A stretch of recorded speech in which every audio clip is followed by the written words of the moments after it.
All right, what's going on, you guys? Nick here with Nick Strength and Power. So I've got a couple interesting stories for you guys today. The first story is going to be about Larry Wheels getting a special invitation to the World Log Lift Challenge. So as you all know by now, Larry Wheels made his Strongman debut at the LA Fit Expo Strongman competition, where he took second place. Now, the winner of that competition was awarded qualification to compete at the Arnold Classic Amateur Competition, which is an opportunity for these strongmen to turn pro by winning the Arnold Amateur. So a lot of people were hoping to see Larry Wheels qualify by winning that LA show and then compete against really the best in the world, the best amateur strongmen in the world at the Arnold Amateur and attempt to turn pro, because I'm sure what Larry's goal is and what a lot of people would like to see Larry do is actually end up competing in the World's Strongest Man competition. And to do that, he would first have to turn pro. So I think a lot of us were kind of hoping that Larry Wheels would get a special invitation to the Arnold Classic Strongman to compete anyway, just to see how he would do against a lot of these top guys.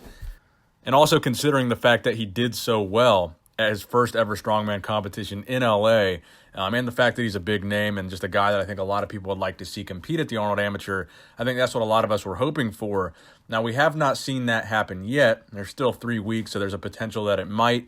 But I think this is a big step for Larry Wheels in getting really recognized by the strongman community by being invited to this Giants Live World Log Lift Challenge on April 6th. Now, the reason why this is a big deal is apparently there's a pretty prestigious lineup of strongmen competing in this log lift challenge, including Larry Wheels' own coach, Hafthor Julius Bjornsson.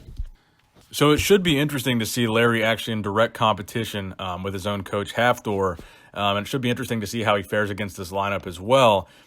And I think how he does at this competition is really going to be a strong indicator of what the future holds for Larry as a strongman competitor. I, for one, am optimistic he's going to do very, very well, considering the fact that his first competition ever, he took second at a relatively decent-sized competition over in LA.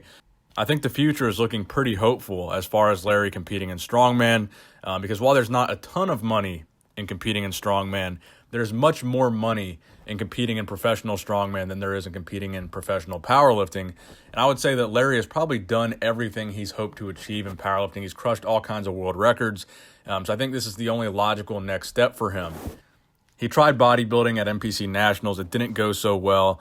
And I think he's probably much better suited for something like this and stands a much better chance of making a serious career and making some serious money by pursuing something like strongman. He's certainly taking all the right steps to do so, working with all the right people, networking, and getting recognized by Giants Live, and getting invited to this World Log Press Challenge, I think is pretty impressive in and of itself. So best of luck to Larry.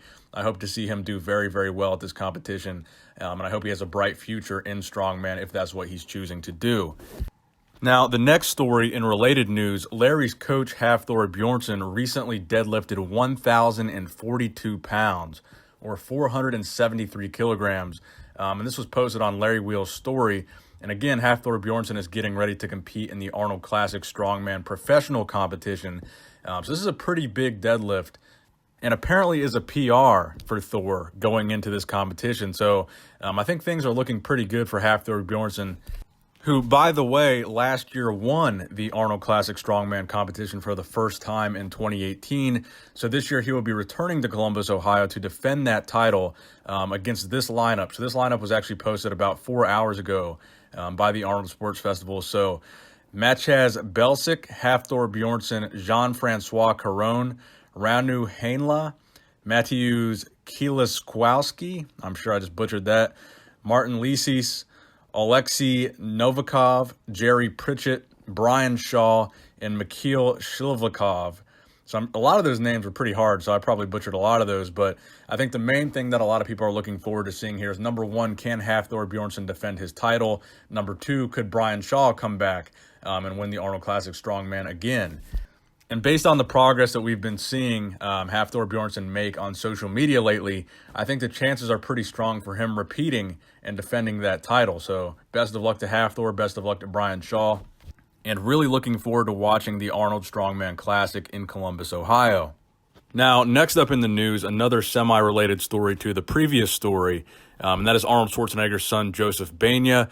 Now, we've been covering Joseph for the past month or so on the channel, the many physique updates that he's been posting on his Instagram, and really going over the similarities and differences between him and his father's physique, and evaluating how well he's going to do when he finally does compete in classic physique. But this update is not a physique update, it's a strength update. He posted a video on his Instagram deadlifting 315 pounds for 17 reps, which is actually a pretty impressive feat for a guy of his age and a guy of his experience lifting. And I'm going to go ahead and roll that video for you guys right now.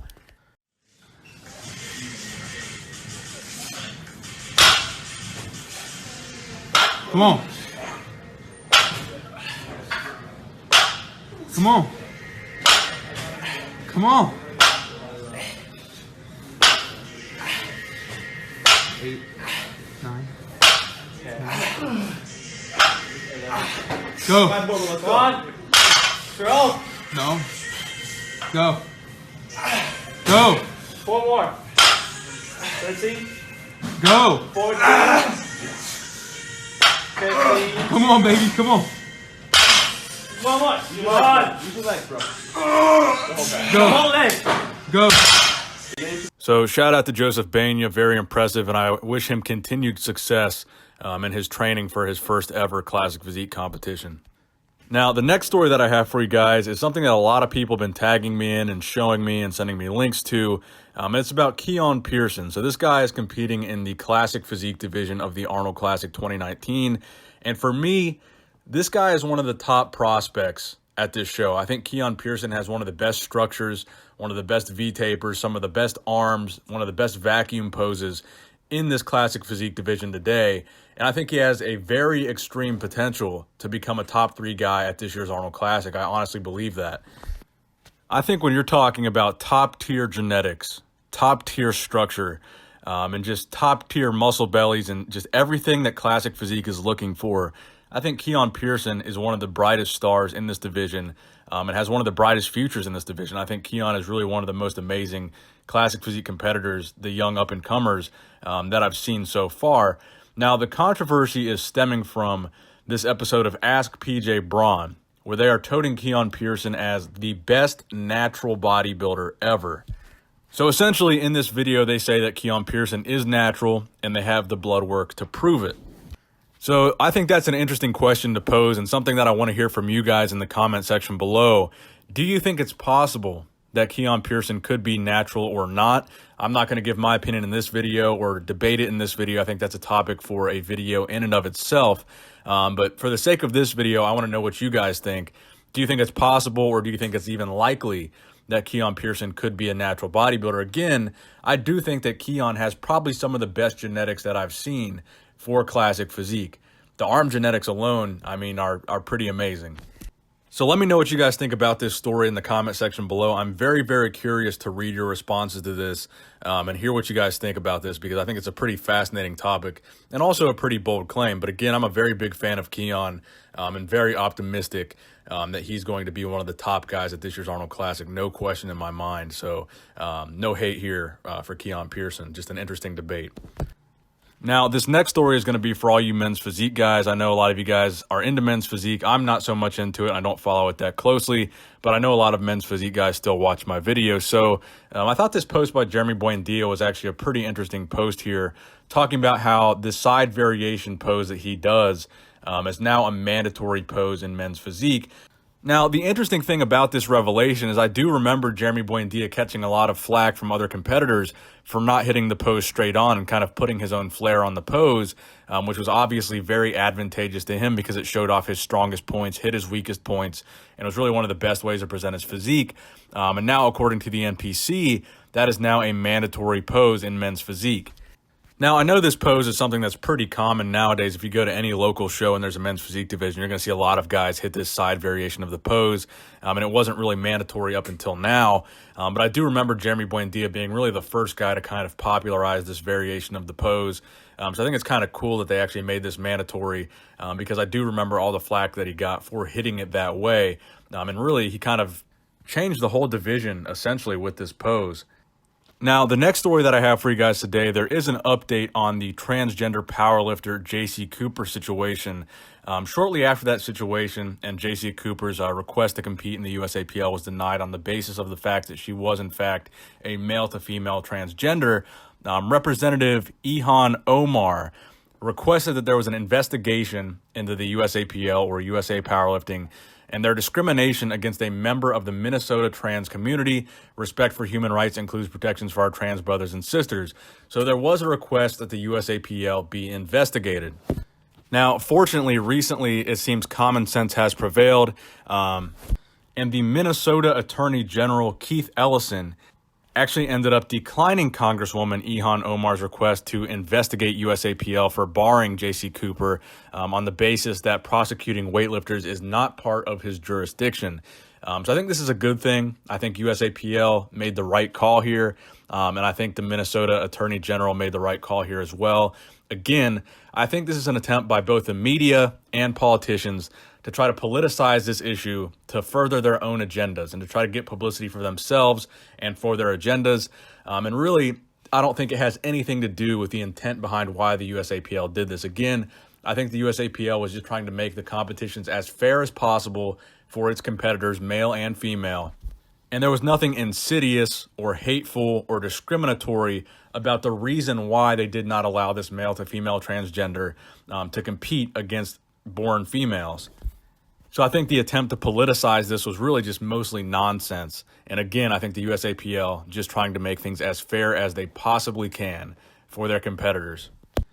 Now, the final story that I have for you guys today is that Redcon 1 has now dropped their official 2019 Arnold Sports Festival shirt. For a limited time, you can get this on the Redcon 1 website. And if you wear this shirt to the Arnold booth number 1, which is the Redcon booth, you can save money on product. I will be at the Redcon booth at the Arnold Classic.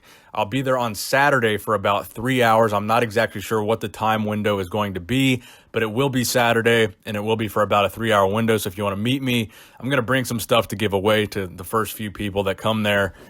If you want a picture with me, if you want to talk, if you want to hang out, the Redcon booth will be the primary place that you can find me.